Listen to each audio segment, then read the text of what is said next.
And so when I hit a piece of stone with the chisel, the way that energy passes through it is the language of the material. And I find it absolutely captivating. I'm out learning about a space, and the idea comes from that, from a rigorous process of exploration and development of imagery, and being out here and hearing stories of the river turning yellow and red, and all of it is like that's the nature, that's the identity of Pawtucket. From his establishment of that industry here, Pawtucket grew to be a great center of craftsmen and artisan in the ironwork trades. Wow, it's so beautiful.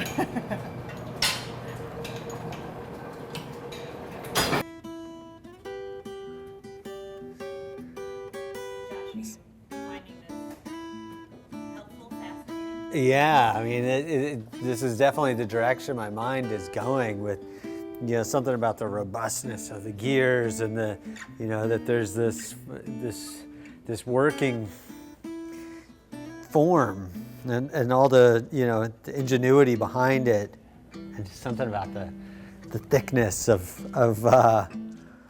all the metal and the wood, and just that you could tell it was generated by hand. It's exciting to see. That now these overpasses, including the George Street overpass, literally bridge the gap.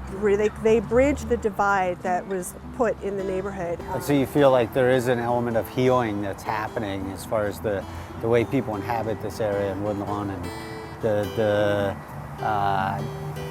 places that people feel connected to.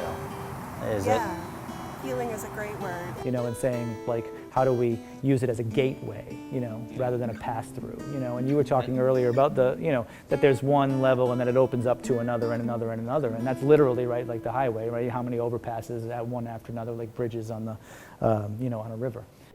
The ideas I'm starting to get a sense for are, this confluence of, imagination and industrial. There isn't a separation, that the industrial mind is a creative mind, and that it's just a higher level of sensitivity, is what I'm starting to take from my experience here, and the inspiration that I'm feeling. The artwork will be integrated with the space, that I'm drawing upon the entire environment, the way you inhabit it, the way you move through it, the way the light is changing throughout the day, all works with the art. And a lot of what I do, and why the bridge is so exciting, is I utilize that, and I've been constantly seeking new ways to engage with the audience. That I feel like art is it's a reflection of perception, that within that experience and how it's understood, artwork is occurring. And so what I try to do is create a stage for that experience. But the reason I'm so excited about the space is how you move through it. That I've been utilizing multiple layers in my artwork to create an element of change. That if you have space between two objects and then you pass it, the one in the front is going to move at a different rate than the one in the back. And if it's done right, you really study the sight lines, the primary sight lines, and how people move through a space, people will understand that they're activating the piece. The piece is kinetic. It takes on motion based on their movement. And so it's not just, did you see it, do you recognize the images, but you're animating it.